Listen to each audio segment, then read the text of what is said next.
to fight for Black Lives Matters. I intend to fight. If Black Lives matter to her, why didn't I matter? I don't agree what Kamala Harris did to my mom, and I don't agree with what she's done to other parents as well.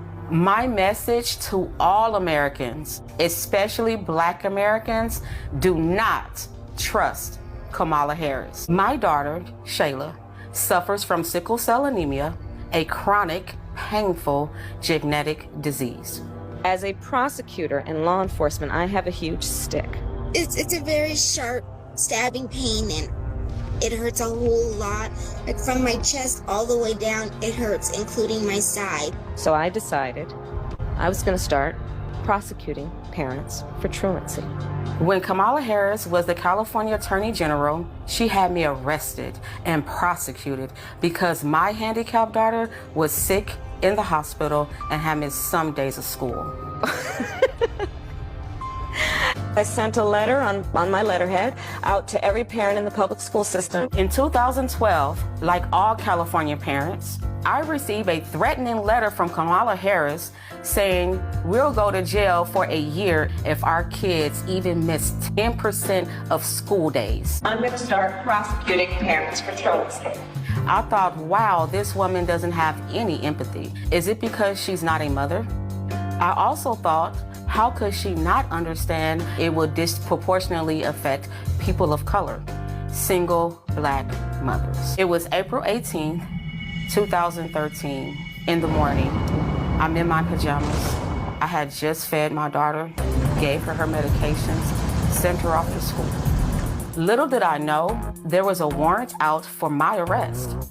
All of a sudden, the police is outside my house, and they started banging on the door.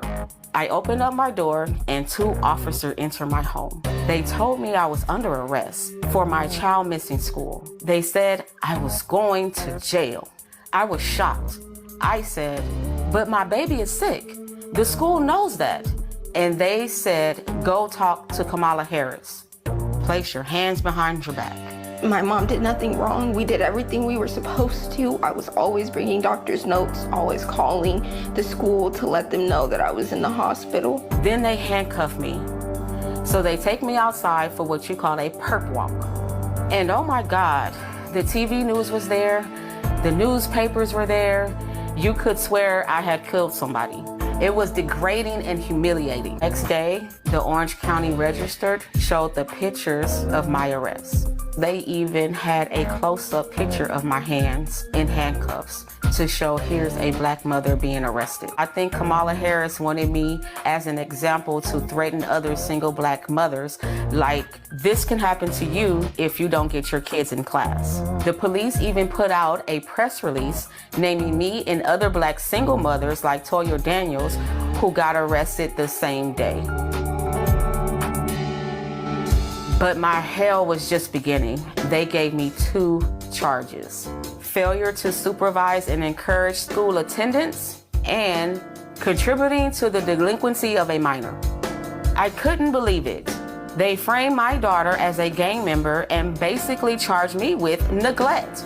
I spent the next 2 years in court fighting these charges. Kamala assigned her nastiest prosecutors to my case. My homicide prosecutors, my gang prosecutors.